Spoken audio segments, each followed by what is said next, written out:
तुला काय वाटतंय, हे तुझं बोट इथेच का थांबलं? कारण तुला आज खूप काही सांगायचं राहून गेलंय आणि मला खूप काही ऐकवायचंय.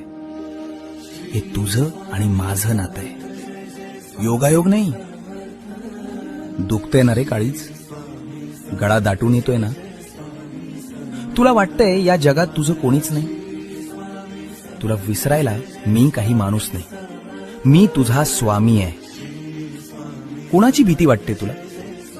त्या संकटांची ज्यांना मी माझ्या पायाशी ठेवतो. उठ आणि डोळे पुस. या विश्वाचा जो मालक आहे तो तुझा हात धरून तुझ्या पाठीशी उभा आहे. तुझ्या नशिबाची पानं उलटायची वेळ आली आहे. आता घाबरायचं नाही, मी तुझ्या श्वासा इतका जवळ आहे. भिऊ नकोस, मी तुझ्या पाठीशी आहे.